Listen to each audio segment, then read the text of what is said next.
The Tale of the Wise Little Rabbit.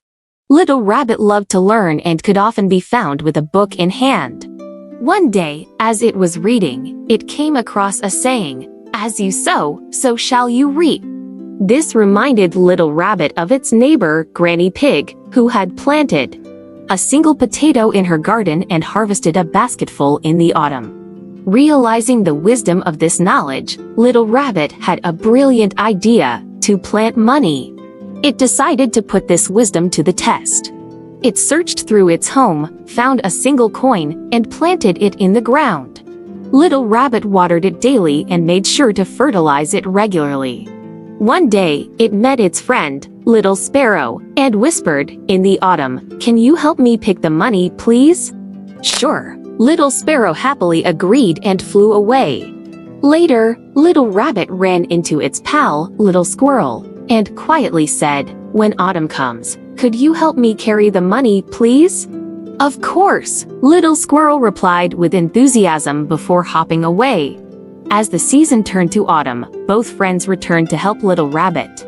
Little Sparrow brought a large basket, while Little Squirrel came with a sturdy stick, prepared to carry the money. "It's time to harvest the money," they announced excitedly.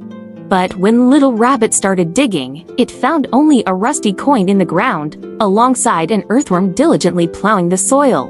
Little Rabbit was bewildered and disappointed. It reread the book and the words were clear, "As you sow, so shall you reap." It must have been the earthworm who took it. Little Rabbit suddenly grabbed the earthworm, demanding it return the money. "But I didn't take anything," the earthworm pleaded, looking helpless. "How could the money just disappear like that? You're the only one here, so it must have been you." "Give it back!" Little Rabbit shouted. The commotion drew the attention of Dr. Monkey, who was busy with scientific research. After hearing Little Rabbit's story, he chuckled and said, "To grow money, you need to plant it in a bank. The way you did it will never yield any money."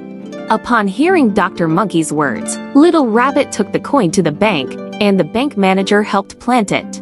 Without any fertilizing or watering, a year later, the money had multiplied considerably. Little Rabbit was thrilled and, seeing its friends' needs, purchased warm shoes for the barefoot duckling and a cozy scarf for the shivering grandma hen. However, Little Rabbit felt guilty about its unjust accusations toward the earthworm. In remorse, it bought a jar of sugar water and left it in front of the earthworm's house with a note that said, "I'm sorry, dear earthworm. I wrongly accused you last time.